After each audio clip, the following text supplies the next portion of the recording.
ஆச்சி மசாலா. எந்த சமையலும் ருசி தேடும் ரகசியம். 20 ரூபாய்.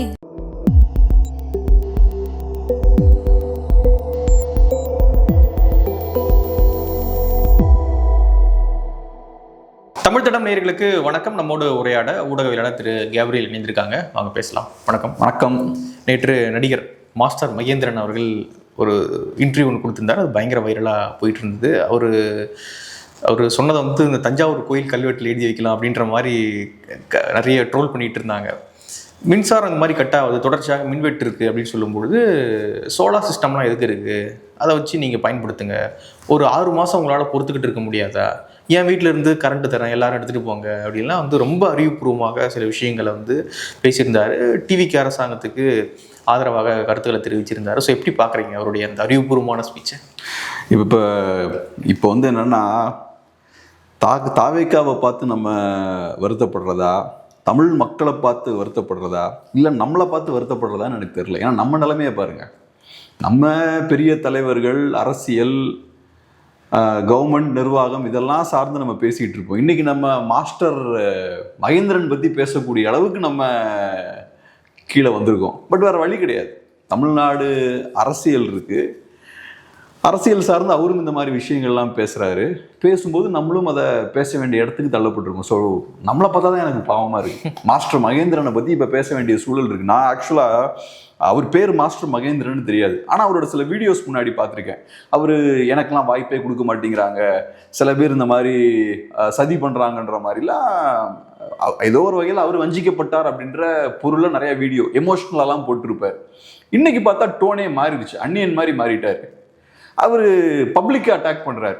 ஸோ அந்த எமோஷ்னல் வீடியோஸ்லாம் போட்டது பப்ளிக்கிட்ட இருந்து ஒரு அவங்கள இறக்கப்பட வைக்கணும், அவங்களோட சிம்பத்தியை பெறணும் அப்படின்றதுக்காக இமோஷ்னலாக வீடியோஸ் போடுறாரு. இப்போ பார்த்தோன்னா விஜய் அவர்களை காப்பாற்றுறதுக்காக பப்ளிக்கை அட்டாக் பண்ணுறாரு. உங்களுக்கு என்ன கரண்ட் இல்லைன்னு என்ன குறைஞ்சி போச்சு, ஒரு 6 மாதம் வெயிட் பண்ணுங்க, என் வீட்டுக்கு வாங்க, நான் உங்களுக்கு கரண்ட் தரேன், கரண்ட்டே இல்லைனாலும் நான் பரவாயில்ல, ஏன்னா நான் சர்வே ஆகிப்பேன், எனக்கு வேற டெக்னிக்லாம் தெரியும் அப்படின்றாரு. அவரோட புரிதல் எந்த அளவுக்கு இருக்குன்னா, சோலார் சிஸ்டம்னா என்னன்னு கூட அவருக்கு தெரியல. சோலார் சிஸ்டம் அப்படின்னு பழகி, நான் பெரிய படிப்பாளி கிடையாது, நான் உங்களுக்கு தெரியும் ஸ்கூலில் காலேஜிலலாம் ஃபெயிலாகி வந்தவன் தான். ஆனால் எனக்கே சோலார் சிஸ்டம்னா என்னன்னு தெரியும், மில்கி வேனா என்னன்னு தெரியும், கேலக்சினா என்னன்னு தெரியும், பிளாக் ஹோல்னா என்னன்னு தெரியும், சோலார் சிஸ்டம்ன்றார் அசால்ட்டா. ஸோ இன்னைக்கு இந்த லெவலில் இருக்கக்கூடிய ஆட்கள்லாம் பேசுகிற பேச்செல்லாம் நம்ம உட்காந்து கேட்டுட்டு இருக்க வேண்டியதா. ஒரு சோலார் எனர்ஜியை வச்சு கொஞ்சம் நீங்கள் சர்வே பண்ணிக்கங்கன்றாரு. ஸோ அதை வச்சு கொஞ்சம் பார்த்துக்கங்க. நான் சொல்கிறேன், சோலார் எனர்ஜிக்கும் சோலார் சிஸ்டமுக்கும் டிஃப்ரென்ஸ் தெரில. சோலார் சிஸ்டம்னா என்னன்னே தெரியாத ஒரு ஆள் உட்காந்துக்கிட்டு நமக்கு அட்வைஸ் பண்ணுறாரு. 6 மாதம் நீங்கள் வெயிட் பண்ண மாட்டீங்களான்றாரு. நான் அவரோட கெப்பாசிட்டி எந்த லெவலில் இருக்குன்னு நான் சொல்கிறேன். ஸோ அதனால் இப்போ பார்த்தோன்னா ஒரு கட்சி இப்போ அதிகாரத்துக்கு வருது. இந்த மாதிரி ஆட்கள் தான் நிறைய பேர் அந்த கட்சியிலையும் இருக்காங்க.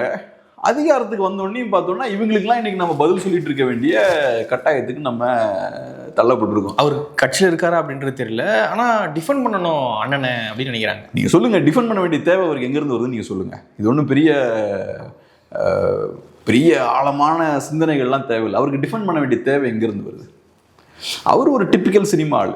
சினிமா இண்டஸ்ட்ரியில் பார்த்தோம்னா சான்ஸுக்காக நாங்கள் என்ன வேணாலும் பண்ணுவோன்னு வெறித்தனமாக சுற்றக்கூடிய ஆட்கள் நிறைய பேர் இருக்காங்க. Very competitive field. அது பெரிய புத்திசாலித்தனம் இருக்காது, பெரிய ஆழமான சிந்தனை இருக்காது. அது எஸ்பெஷலி நடிகர்கள் நடிப்புக்கு சான்ஸ் அடி வருவாங்கல்ல, அவங்க பார்த்தோன்னா ஒரு விதமான ஒரு பைத்தியகாரத்தனம் அவங்க கிட்ட இருக்கும். எப்படியாவது நான் ஒரு நடிகர் ஆயிடணும், எப்படியாவது நான் ஃபேமஸ் ஆயிடணும், அதுக்கு நான் என்ன வேணாலும் போடுவேன், கூச்ச நாச்சமே இல்லாமல் என்ன வேணாலும் பண்ணுவேன்ற இடத்துல இருந்து சில பேர் நீங்கள் கோடம்பாக்கம்லாம் போனால் அந்த மாதிரி நிறைய பேரை பார்க்கலாம்.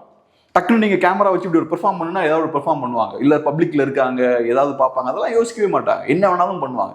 பெரிய ஆழமான சிந்திக்கக்கூடிய கெப்பாசிட்டிலாம் இருக்காது. ஸோ இப்போ இவரும் பார்த்தோன்னா ஒரு பாயிண்ட்ல சென்டிமெண்டலான இன்டர்வியூஸ்லாம் கொடுத்துட்டு இருந்தாரு.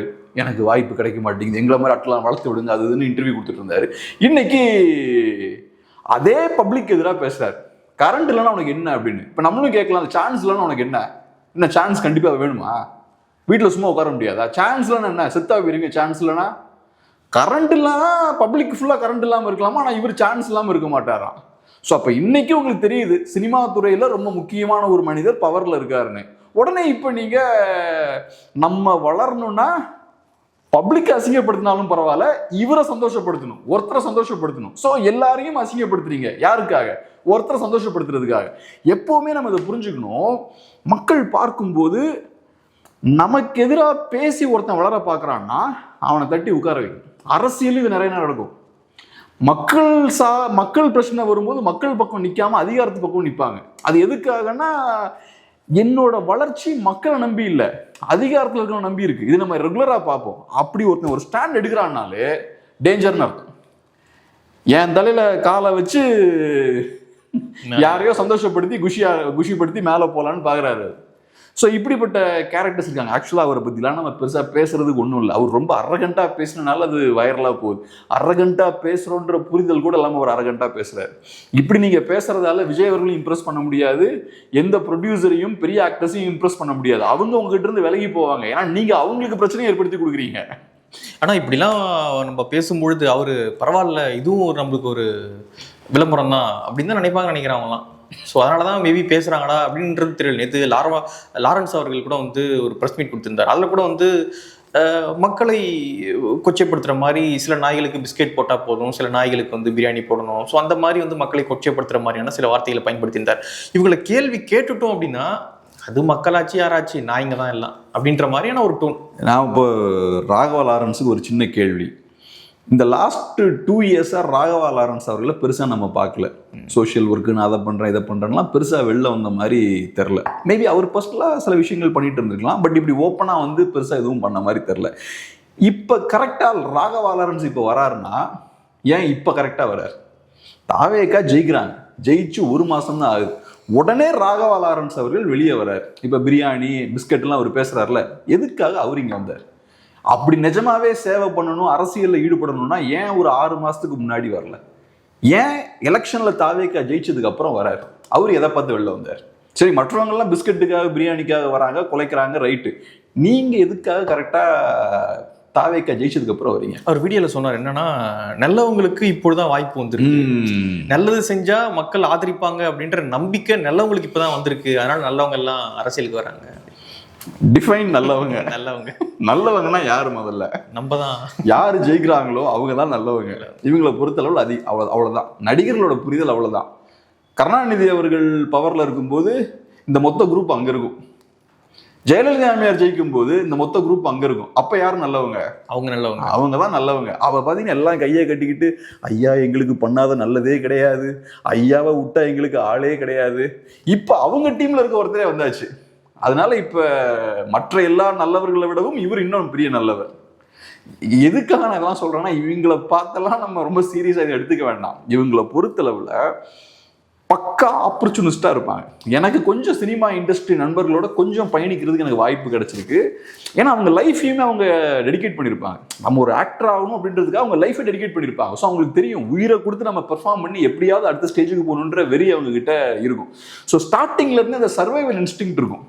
நமக்கு இருக்கிற இந்த ஈகோலாம் இருக்கு இல்லையா? இப்போ நான் சில அசிஸ்டன்ட் டைரக்டர்லாம் பார்த்துருக்கேன். இப்போ ரோட்டில் நம்ம நடந்து போவோம், ஏதாவது பிரச்சனை வரும்ல, உடனே நம்ம டக்குனு டென்ஷனாக ஏதாவது பேசுவோம். அவங்க அதுலலாம் எதுலையுமே இன்வால்வ் ஆக மாட்டாங்க. அவர் திட்டுனாலும் வாங்கிட்டு போயிடுவாங்க. ஏன்னா அவங்கள பொறுத்தளவில் இங்கெல்லாம் நம்ம எனர்ஜி வேஸ்ட் பண்ண வேண்டாம், நம்ம கரெக்டாக ஏறி போகிறதுக்கு என்ன பண்ணணுமோ அதை பண்ணுவோம். ஸோ அப்போ அந்த ஈகோவை சப்ரஸ் பண்ணிடுறது. நம்மள ஒரு டைரக்டர் அசிங்கப்படுத்தினாலும் பெருசாக கோச்சிக்கிறது கிடையாது, அவமானங்கள் வந்தாலும் அதை கம்மி பண்ணிக்கிறது. அதே மாதிரி மேலே ஏறி போகிறதுக்கு என்னெல்லாம் தேவையோ எல்லாத்தையும் பண்ணுறது. ஒருத்தனை கடுமையாக குளோரிஃபை பண்ணி ஒருத்தனை புகழ்ந்தாதான் நம்ம மேலே போக முடியும்னா நான் மேலே போகிறது. எனக்குன்னு ஐடியாலஜி, எனக்குன்னு கொள்கைகள், கோட்பாடு அதெல்லாம் எதுவும் கிடையாது. என்னோட ஒரே எய்ம் என்ன? கீழே இருந்து மேலே ஏறணும். அதுக்கு என்ன பண்ணால் ஏற முடியும்? சோலார் சிஸ்டம் பற்றி பேசுறது, பவர் கட் பற்றி பேசுறது, அப்புறம் பிரியாணின்னு சொல்ல வேண்டியது, நாயின்னு சொல்ல வேண்டியது, இதெல்லாம் பேசுறது எதுக்காக? சிம்பிளாக நான் சொல்கிறேன், இதெல்லாம் பேசுறது எதுக்காக? மேலே போகணும், அவ்வளோதான், வேற ஒன்றுமே கிடையாது. தலைவர் கண்ணில் படணும். ஆமாம், இவ்வளோ நாளாக நீங்கள் பண்ணாத அரசியல் கரெக்டாக ஜெயிச்சதுக்கப்புறம் உங்களுக்கு அரசியல் பண்ண வேண்டிய தேவை ஏற்படுது. ஸோ அப்போ ஜெயிச்சதுக்கப்புறம் ஒருத்தர் கைக்கு இப்போ பவர் போயிருக்கு, ஒரு பார்ட்டி கைக்கு பவர் போயிருக்கு. உங்களுக்கும் இப்போ ஐயோ அது கொஞ்சம் நம்ம கையிலையும் இருந்தால் நல்லா இருக்குமே, பவர் ஸோ பியூட்டிஃபுல்னு உங்களுக்கும் தோணுது. லார்ட் ஆஃப் தி ரிங்ஸ்ல ரொம்ப அழகாக காட்டியிருப்பாங்க. இந்த ரிங் ஆஃப் பவர் அப்படின்ற ஒரு மோதிரம் இருக்கும். அந்த ரிங் ஆஃப் பவர் ஒருத்தன் கைக்கு வந்துச்சுன்னா விட பிடிக்காது. எப்படியாவது அந்த ரிங்கை நம்ம கைக்குள்ளேயே வச்சுக்கணும்னு நினைப்பாங்க. அந்த ரிங் வந்து அவங்க அழிக்கிற வரைக்கும் கையில் வச்சிருப்பாங்க. அந்த ரிங் வந்து பார்த்தோன்னா அந்த பவர் எல்லாத்தையும் கரப்ட் பண்ணி எல்லாத்தையும் அழிச்சிடும். பவர் நிஜமாவே அந்த மாதிரி தான். அந்த லார்ட் ஆஃப் தி ரிங்ஸ் மூவில ரொம்ப அழகாக அதை காட்டியிருப்பாங்க, ரிங் ஆஃப் பவரோட அந்த ஸ்ட்ரென்த்தை பற்றி. இங்கேயும் அதே மாதிரி தான். ஸ்டாலின் அவர்களை பொறுத்தளவில் அவர் கைக்கு அதிகாரம் வந்தோடனையும் விட்டுறவே கூடாது, எப்படியாவது அதை நம்ம தக்க வச்சுக்கணுன்ற ஒரு வெறி. அதுக்கப்புறம் இப்போ புதுசாக ஒரு கட்சி பவருக்கு வந்துருச்சு, அவங்களையும் எப்படியாவது இருக்க விட்டுறக்கூடாதுன்ற வெறி, நம்ம விட்ட பவரை எப்படியாவது பிடிச்சிடணும்னு. இந்த ஆட்சியை கவுக்க ட்ரை பண்றாங்களா? ஆதவ சொல்றாரு நேற்று, அமைச்சர் அவர்கள் சொன்னார் நேற்று, ஸ்டாலின் அவர்கள் இந்த ஆட்சியை கவிழ்க்க வந்து ட்ரை பண்ணிட்டு இருக்காரு இன்னும் அப்படின்றாரு. என்ன அடிப்படையில் சொல்லுவார்? ஏன் பண்ணக்கூடாதா? பண்ணா என்ன தப்பா? பவர் வந்து அவங்க கையில மட்டும்தான் இருக்கணுமா? ஏன் தாவேக ஆட்சியை யாரும் கவிழ்க்க முயற்சி பண்ணா? கொள்ளைப்புறமாக வந்து கவிழ்ப்பது அப்படின்றது எந்த வழியா வரணுமா? அவங்க ஆட்சியை கவிழ்க்கணும்னா ஸ்ட்ரைட்டா பனையூருக்கு போய் தான் கவிழ்க்கணுமா? என்னங்க இவங்க, இது ஒரு கட்சி ஆரம்பிச்சு இப்ப பவருக்கு வந்திருக்காங்க, என் ஆட்சியை கவிழ்த்த முயற்சி பண்றாங்கன்னா உங்களுக்கு வந்து சிம்பிள் மெஜாரிட்டி இல்லை, பாப்புலர் மேண்டேட் உங்களுக்கு இருக்கு. தமிழ்நாட்டிலே பிகெஸ்ட் பார்ட்டி நீங்க தான். ஆனா அது பேர் ஃப்ராக்சர்ட் மேண்டேட். ஏன்னா உங்களுக்கு சிங்கிள் மெஜாரிட்டி கிடைக்கல. அப்ப மக்கள் நீங்க தான் ஆட்சி பண்ணணும்னு ஓட்டு போடல. அப்படி இருக்கும்போது நீங்க கூட்டணி கட்சிகளோட தயவோட தான் இருக்கீங்க. அப்ப உங்க ஆட்சி சரியில்லைன்னா கூட்டணி கட்சிகள் உங்களை விட்டு போலாம். மக்கள் அப்படிதான் ஓட் போட்டிருக்காங்க. ஸோ அதனால மக்களோட மேண்டேட்டுக்கு எதிராலாம் போகாது. உங்க ஆட்சியை கவிழ்த்த வேண்டிய தேவை ஏற்படுது, நாளைக்கு நீங்க சரியா ஆட்சி பண்ணலன்னா கவிழ்த்தலாம். அதனால இது ஏதோ பெரிய எங்கள் ஆட்சி, இது நாங்க தான் இந்த ஆட்சியை கையில வச்சுக்கிட்டே இருப்போம் அப்படின்லாம் இருக்க வேண்டிய அவசியமே கிடையாது. அது வந்து பவர்ன்றது, தமிழ்நாடு கவர்மெண்ட்ன்றது அவங்களோட ப்ராப்பர்ட்டிலாம் கிடையாது. ஸோ அதனால மேபி முயற்சி பண்ணலாம். நான் சொன்ன மாதிரி ரொம்ப அருமையாக இருக்கும். இந்த லார்ட் ஆஃப் தி ரிங்ஸில் ஸ்மீகல்னு ஒரு கேரக்டர் இருக்கும். அந்த ஸ்மீகல்ன்ற கேரக்டர் பார்த்தோம்னா ரொம்ப நல்ல டீசெண்டான, ரொம்ப அருமையான ஒரு ஹியூமன் பீயிங்காக இருப்பார்.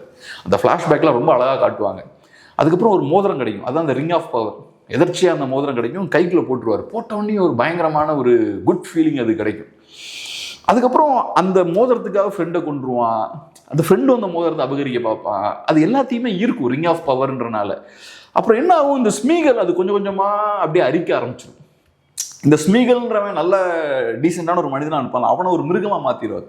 ஒரு மிருகமாக முடியெல்லாம் கொட்டி பார்த்தா ஒரு ஓனா மாதிரி இருப்பார் கடைசியில், அப்படி ஒரு மிருகமாக மாற்றிடும். அப்புறம் அந்த ஸ்மீகல் கையிலேருந்து அந்த மோதிரம் போயிடும். அப்புறம் அந்த ஸ்மீகலோட வேலையே என்னன்னா, அந்த மோதிரத்தை திருப்பி எப்படியாவது கைப்பற்றிக்கணும் அப்படின்னு துடிச்சிட்டு இருக்கும் அந்த ஸ்மீகல். ஸோ அரசியல்வாதிகளும் அப்படிதான். அவங்க கையில் அதிகாரம் இருக்கும்போது தே ஆர் வெரி ஹாப்பி. சூப்பரான பவர், பயங்கர சந்தோஷம், அதிகாரிகள்லாம் என்கிட்ட வந்து உத்தரவு கேட்குறாங்க, எல்லாரும் என் கண்ட்ரோலுக்கு கீழே இருக்காங்க, தமிழ்நாடு முழுக்க இருக்கக்கூடிய அந்த கவர்மெண்ட் அட்மினிஸ்ட்ரேஷன் என் கையில் தான் இருக்குது. அப்போ பயங்கர பவர்ஃபுல்லாக நீங்கள் ஃபீல் பண்ணுவீங்க, எல்லாரும் உங்களை வந்து பார்ப்பாங்க. இப்போ பாருங்களேன், ஒரு 6 monthsக்கு முன்னாடி அறிவாலயத்துக்கு போனீங்கன்னா அங்கே இருக்கிற மூடு வேற மாதிரி இருக்கும். இப்போ அறிவாலயத்தோட ஆஃபீஸ் பாருங்க, நான் எப்போ அந்த வழியாக போகும்போது அறிவாலயத்தை நான் பார்த்துட்டு போவேன். இப்போ அங்கே பார்த்தா வெறிச்சோடி கிடக்குதாங்க, ஒன்றும் பெருசாக யாரும் போகிறதில்ல. ஒரு மாதிரி ஒரு அந்த மூடை பார்த்தாலே நமக்கு தெரியும், டல்லான மூடு இருக்குது. அப்போ உங்களோட மவுசு கம்மியாகுது, உங்களுக்கு அன்னைக்கு இருந்த பவர் கம்மியாகுது. ஸோ இன்னைக்கு மேபி அவங்க யோசிக்கலாம், விட்ட அதிகாரத்தை நம்ம திரும்ப பிடிக்கணும்னு யோசிக்கலாம். ஆனால் தாவேக ஆட்சியை யாரும் கவிழ்த்தக்கூடாது, தாவேக விமர்சிக்கணும்னு 6 மாதம் டைம் கொடுக்கணும், தாவேக ஆட்சியை யாரும் கவிழ்த்தக்கூடாது அப்படிலாம் ஒன்றும் ரூல்ஸ்லாம் கிடையாது. தாவேக ஆட்சியை கவிழ்த்தணும்னா கவிழ்த்தலாம், நீங்கள் சரியா ஆட்சி பண்ணலன்னா உங்கள் ஆட்சியை கவிழ்த்தலாம், அதெல்லாம் ஒன்றும் தப்பே கிடையாது. ஸ்டாலின் ட்ரை பண்ணிட்டு தான் இருக்காரு, பண்ணலாம், ஏன் பண்ணக்கூடாது? உங்கள் கையில் அதிகாரம் இருக்கும்போது உங்களுக்கு குஷியாக இருக்குல்ல, விட்டுறக்கூடாதுன்னு தோணுதுல்ல, அப்போ அவர் கையில் அதிகாரம் இல்லை, மேபி பண்ணலாம், நமக்கு தெரில. ஓகே. ஆனால் நான் ஒன்று சொல்கிறேன், எல்லாம் வெயிட் பண்ணிட்டு இருப்பாங்க. தாவேகாவுக்கு இன்னைக்கு மக்கள் சப்போர்ட் ஓரளவுக்கு இருக்குது. அவங்க கவர்மெண்ட் ஃபார்ம் பண்ண அன்னைக்கு நல்லாவே இருந்தது, இன்னைக்கும் கொஞ்சம் இருக்குன்னு தான் நினைக்கிறேன். ஒரு 6 மாதம் 1 வருஷம் கழிச்சு மக்கள் அவங்களுக்கு எதிராக திரும்புகிறாங்கன்னா கட்சிகளும் திரும்புவாங்க. இப்போவே நம்ம எடுத்துப்போம், இப்போவே பாருங்க, சிபிஐ பேசுகிறாங்க, சேலம் விவகாரத்தை பற்றி பேசுகிறாங்க, மணிகண்டன் அப்படின்ற அந்த தாவேகா நிர்வாகின்னு சொல்லப்படுது. தாவேகா சைடில் இல்லைன்ட்டாங்கன்னு நினைக்கிறேன், இல்லைன்ட்டாங்க. அப்புறம் அந்த மாதிரி சொல்லப்படுது. அவர் நிறைய வீடியோஸ்லாம் எடுத்து வச்சிருக்காரு. அது ஒரு பெரிய இஷ்யூவாக மாறுது, பொள்ளாச்சி இஷ்யூ மாதிரி. ஆக்சுவலாக பெரிய இஷ்யூ, டிவி மீடியா பேச மாட்டேங்கிறாங்க, என்னன்னு நமக்கு தெரியல. டிவி மீடியா யாரும் பேச மாட்டேங்கிறாங்க. ரைட், உங்கள் கட்சியோ உங்கள் கட்சி இல்லையோங்க இந்த இஷ்யூ எடுத்து பேசியிருக்கணும்ல. பொள்ளாச்சி விவகாரம் வந்தப்போ இது எப்படி பூதாகரமாக பேசப்பட்டது, இன்னைக்கு அந்த இஷ்யூ எடுத்து மீடியா யாரும் பேச மாட்டேங்கிறாங்க. சிபிஐ அறிக்கை விட்டுருக்காங்க, இதை சிபிசிஐடி விசாரிக்கணும் அப்படின்னு அவங்க சொல்கிறாங்க. அவர் நிஜமாவே இந்த கட்சிக்காரரு, போலீஸ் வந்து எடுக்க வேண்டிய நடவடிக்கைலாம் கரெக்டாக தான் எடுத்தாங்களா, இதெல்லாம் கண்டுபிடிக்கிறதுக்கு சிபிஐ விசாரணை நடத்தணும் அப்படின்னு சிபிஐ சொல்கிறாங்க. இன்னைக்கு ஃபர்ஸ்ட் ஸ்டெப் எடுத்து வைக்கிறாங்க. ஏன்னா நிறைய பாலியல் ரீதியான பிரச்சனைகள் வந்துகிட்டே இருக்கு. சிபிஐனால சும்மா உட்காந்து இருக்க முடியாது. ஏன்னா கட்சிக்காரங்க கேட்பாங்க. எனக்கு தெரியும், கம்யூனிஸ்ட் பார்ட்டியில் இருக்கவங்க கேள்வி கேட்குற ஆட்களும் நிறைய பேர் உண்டு. இப்போ திமுக அதிமுகலாம் கெரியர் பொலிட்டீஷியன்ஸாக இருப்பாங்க. எனக்கு முன்னேறி போகணுன்னா எனக்கு அரசியல் முக்கியம் அப்படின்னு இருப்பாங்க. ஆனால் சிபிஐ சிபிஐஎம்லாம் நல்ல எண்ணம் கொண்ட நிறைய பேர் இருப்பாங்க. ஒரு கம்யூனிசம் மேலே ஈடுபாடு இருக்கக்கூடியவங்க, நல்ல மாற்றம் ஏற்படணும்னு நினைக்கிறவங்க நிறைய பேர் இருப்பாங்க. அவங்கெல்லாம் கட்சியில் கேள்வி கேட்பாங்க. ஆனால் ப்ரீவியஸாக 5 வருஷம் கம்முன்னு தான் இருந்தாங்க. கம்முன்னு தான் இருந்தாங்க. பட் அங்கேயும் சில விஷயங்கள் கேட்பாங்கல்ல. ஆக்சுவலாக என்னன்னா அதுதான் அந்த கட்சிகளுக்கு பெரிய சிக்கல்.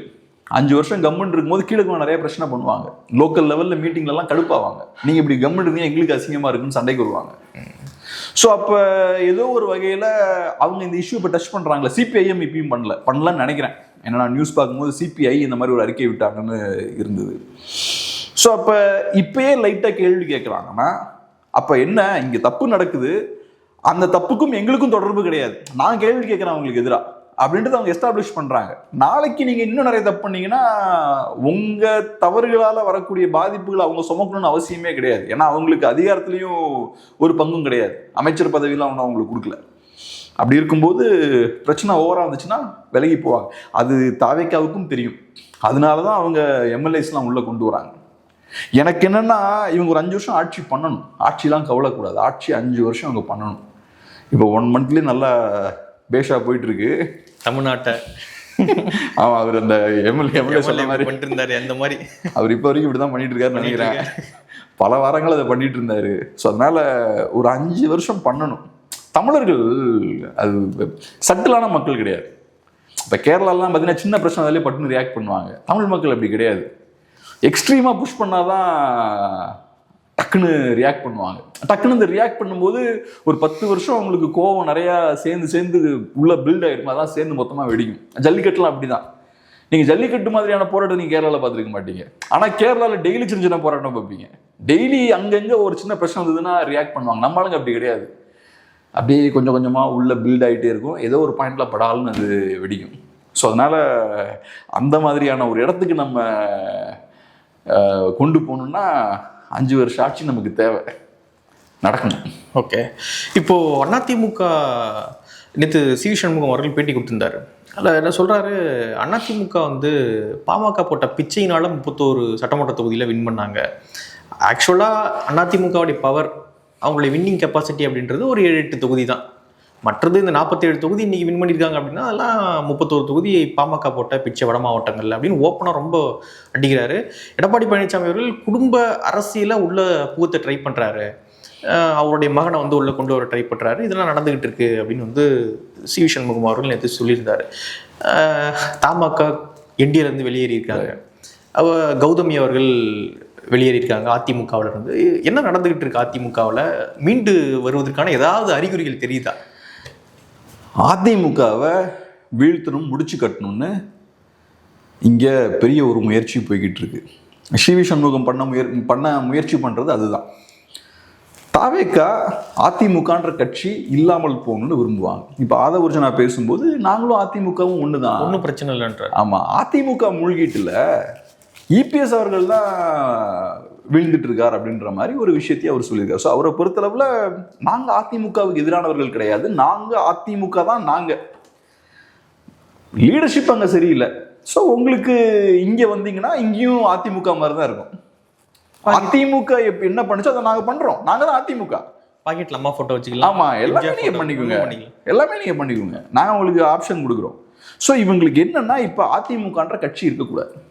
அதிமுகன்ற கட்சி இருக்கிற வரைக்கும் டிவிகேவுக்கு சிக்கல் தான். டிவிகேவுக்கு திமுக சிக்கலே கிடையாது, அதிமுக தான் டிவிகேவுக்கு சிக்கல். ஒன்று, டிவிகேவுக்கு போகக்கூடிய வாக்காளர்கள் இருக்காங்கல்ல, ஐடியலாக டிவிகேவுக்கு போனால் கரெக்டாக இருக்குன்ற வாக்காளர்கள் இருக்காங்க, அவங்க இன்னும் அதிமுகவோட நிறைய பேர் இருக்காங்க. ஸோ நீங்கள் அதிமுகவை காலி பண்ணிட்டீங்கன்னா இவங்கெல்லாம் அந்த பக்கம் போயிடுவாங்க. ஏன்னா திமுக வேண்டாம்னு நினைக்கிறவங்க தான் அதிமுகவில் இருப்பான். இன்னைக்கும் அதிமுகவில் நிறைய பேர் அந்த மாதிரி இருக்காங்கல்ல, திமுக வேண்டாம்னு நினச்சிட்டு அதிமுகவில் இருக்காங்கல்ல. ஸோ அவங்க இந்த பக்கம் வரணும்னா அதிமுகவை நீங்கள் காலி பண்ணணும். ரெண்டாவது, அதிமுக களத்துல இருக்க வரைக்கும் தாவேக்காவுக்கு நிம்மதியான தூக்கம் கிடையாது. ஏன்னா இப்ப நம்ம பேசணும், நிறைய பேசியிருக்கோம். தாவேக்கா ஒன்றும் சூப்பரான ஆட்சிலாம் இது வரைக்கும் கொடுக்கல, இனி கொடுக்கறதுக்கும் வாய்ப்புகள் ரொம்ப குறைவு. ஏன்னா இங்க சிஸ்டமே அழுகிய நிலையில தான் இருக்கு, கரப்ஷன் எல்லாமே எல்லா இடத்துலையும் இருக்கு. அதை இந்த கட்சியெல்லாம் சரி பண்ண முடியாது. இன்னும் பிரச்சனைகள் அதிகமாயிட்டு தான் இருக்க போகுது. அது போக மற்ற கட்சிகளும் சேர்ந்து தாவேக்கா மேல அழுத்தம் போடுவாங்க. அதனால நிறைய பிரச்சனைகள் இருக்கு. அப்போ ஒரு 2 வருஷம் ஆகும்போது ஆன்டி இன்கம்பன்சி அதிகமாகும், தாவேக்கா மேல அதிருப்தி அதிகமாகும். அப்படிப்பட்ட சூழல்ல அதிமுக களத்துல நிக்கிறாங்கன்னா இங்க இருக்கவங்களும் அந்த பக்கம் போயிடுவாங்க. ஏன்னா நீங்க சொன்ன மாதிரி அதிமுகவும் தாவேக்காவும் ஒண்ணுதான். அப்ப தாவேக்காவால சரியா வேலையை செய்ய முடியலன்னா தாவேக்காரங்க அதிமுகவுக்கு தான் போவாங்க. ஸோ இந்த பிரச்சனையும் இருக்கு தாவேக்காவுக்கு. தாவேக்காவை பொறுத்தளவு அதிமுகவை காலி பண்ணும். இப்ப CV சண்முகம் அவர்கள் நிறைய பேசுறாருங்க, சூப்பருங்க. அவர் சொல்றது எல்லாமே வாஸ்தவமான பேச்சு தான். EPS அவர்களை விமர்சிக்கிறாரு, குடும்ப அரசியல் வந்துடும் அப்படின்ற மாதிரி பேசுறாரு, எல்லாமே சூப்பர். ஆனா உங்களோட இன்டென்ஷன் என்ன? உங்களோட இன்டென்ஷன் அதிமுகவை பலப்படுத்தணுன்றதா இல்ல அதிமுகவை காலி பண்ணுன்றதா? அதிமுக பலப்படுத்தணும், தலைமை மாறணும். அப்படி தெரியலையே. அதிமுக பலப்படணும்னா போய் தாவேக்காவை ஓட் போட்டுருக்க மாட்டீங்களா நீங்க அசம்பிளில? தாவேக்கா தான் ஓட் போட்டீங்க நீங்க ஃப்ளோர் டெஸ்ட்ல, எதுக்கு அங்க போய் போட்டீங்க? அதிமுக பலமா இருக்கணும்னா தாவேக்கா பலவீனப்படணும்ல. தாவேக்கான்ற ஒரு புது கட்சி இன்னைக்கு உள்ள வராங்க, அதனாலதான் அதிமுக பெரிய சரிவை சந்திச்சிருக்கு, அதிமுக இன்னைக்கு பெரிய வீழ்ச்சியில இருக்கு. அப்ப நீங்க நிஜமாவே அதிமுகவை பலப்படுத்தணும்னா எதுக்கு 25 MLAs அங்க போனீங்க? அவங்க கிட்ட எதுக்கு போய் அமைச்சர் பதவி நின்னீங்க? அவங்க கிட்ட இருந்து அமைச்சர் பதவி வாங்கிட்டா அதிமுக பலப்பட்டுருமா என்ன? ஸோ அப்ப அதிமுகவை பொறுத்தளவுல தாவேக்கா கூட போய் சேர்றாங்கன்னா முடிஞ்சது, அதிமுக அதோட முடிஞ்சது. ரைட், திமுக எதிர்ப்பை நான் உங்க கையில கொடுத்துட்டேன், நீங்க போய் திமுக எதிர்ப்பு பண்ணுங்க, நாங்க ஓரமாக உட்காந்து வேடிக்கை பார்த்துருவோம். காங்கிரஸ் பார்ட்டி பண்ணுவாங்கல்ல, பாஜக எதிர்ப்பை தூக்கி நம்ம திமுக கொடுத்துருவோம், கொடுத்துட்டு நம்ம ஓரமாக உட்காந்து வேடிக்கை பார்ப்போம். அரசியல் பண்றதுலாம் அவங்க பண்ணுவாங்க, நம்ம ஒரு சின்ன மைனர் ஃபோர்ஸா உட்காந்து ஏதோ சவுத்துல மட்டும் கொஞ்சம் உட்காந்துக்கிட்டு ஏதோ ஒன்று பண்ணுவோம். அந்த இடத்துக்கு அதிமுக போயிடும். அதுக்கப்புறம் அதிமுகவுக்கு ஒரு வேலையும் இங்க இருக்காது. ஸோ அப்போ CV சண்முகமோட எண்ணம் என்னவா இருக்குன்னா அதிமுகவை அப்படிப்பட்ட ஒரு இடத்துக்கு கொண்டு போகணும், தாவேக்காவோட ஜூனியர் பார்ட்னரா மாற்றணும். அதுக்கு EPS ஒத்துக்கணும்னே அவர் பிரிச்சுட்டு போறாரு. இன்னைக்கும் நீங்க பேசுறது எல்லாமே ரைட்டு தான், இஷ்யூ பேஸா நிறைய பேசுறீங்க, உள்ள பிரச்சனைகள்லாம் பேசுறீங்க. ஆனா கட்சியை வளர்க்கணும்னு நினைச்சு நீங்க இதெல்லாம் பேசுறீங்களா, கட்சியை காலி பண்ணணும்னு நினைச்சு இதெல்லாம் பேசுறீங்களா? அங்கதான் இருக்கு. இப்ப நீங்க அங்க போக முயற்சி பண்றீங்க, நடக்கல. இங்கேயும் உங்களுக்கு சிக்கல் இருக்கு, இங்கேயும் உள்ள வர முடியல, நிறைய பேசிட்டீங்க. நீங்க வெளியே போன மற்ற 25 பேரை விட நீங்க ரொம்ப அதிகமா பேசிட்டீங்க. ஸோ இப்போ ரெண்டு கட்டான நடுவில் மாட்டிட்டு இருக்கீங்க. மாட்டிட்டு இருக்கும்போது நீங்க இந்த விஷயங்கள்லாம் பேசுறீங்க. ஸோ உங்க இன்டென்ஷன்ல தான் பிரச்சனை இருக்கு. இப்போ நீங்க அதிமுக கட்சிக்குள்ள இருந்து இதெல்லாம் பேசுறீங்கன்னா சூப்பர், புரிஞ்சுக்க முடியும். நீங்க தாவேக்கா பக்கம் போகாம தாவேக்காவை ஸ்ட்ராங்கா விமர்சிச்சுக்கிட்டு இதெல்லாம் நீங்க அதிமுகவில் உட்கார்ந்து பேசுறீங்கன்னா எல்லாரும் உங்களை ஏத்துப்பாங்க. இப்ப சிக்கலே அங்கதான் இருக்கு. இப்பயும் பாத்தீங்கன்னா அவர் என்ன பேசுறாருன்னா அந்த அதிமுகவையும் திமுகவையும் இணைக்கக்கூடிய முயற்சி நடந்தது அப்படின்ற விஷயத்த அவர் பேசுறாரு. அது போக இன்னொரு விஷயத்தையும் அவர் பேசுறாரு, இந்த மாதிரி என்கிட்டயும் நிறைய குறைகள் இருக்கலாம், எல்லாரையும் நீங்க அனுசரிச்சு போகணும் அப்படின்ற விஷயத்தையும் அவர் பேசுறாரு. இதெல்லாம் பழைய டெம்ப்ளேட்டு. இந்த அனுசரிச்சு போகணுன்றத OPSம் பேசினாரு, அதிமுக வெளியே போன எல்லாருமே அனுசரிச்சு போகணுன்றத பேசினாங்க. அவங்க எல்லாருமே அதிமுகவை காலி பண்ணணும்னு நினைச்சவங்க தான். இந்த டயலாக பேசின எல்லாருமே பாத்தீங்கன்னா மற்ற கட்சிகளை போய் உட்கார்ந்துருக்காங்க. இன்னைக்கு அவங்களுக்கு நிஜமாவே அதிமுகவை வளர்க்கணுன்ற எண்ணம் இருந்ததுன்னா அந்த எண்ணத்துலதான் அனுசரிச்சு போகணும்னு பேசியிருந்தாங்கன்னா இன்னொரு கட்சியில போய் நிக்க மாட்டாங்கல்ல. ஆனா அவர் இன்னொரு விஷயம் சொல்றாரு, குடும்ப அரசியல் இங்க தலை தூக்க ஆரம்பிக்குது. ஏன்னா அதிமுக நம்ம சொல்லும் பொழுது கரப்ஷன் அது இதுன்னு இருந்தாலுமே குடும்ப அரசியல் கிடையாதுங்க. இங்க சாதாரண தொண்டன் கூட MP MLA CM ஆயிரலாம் அப்படின்ற ஒரு பாசிட்டிவான ஒரு பார்வை அதிமுக மேல உண்டு.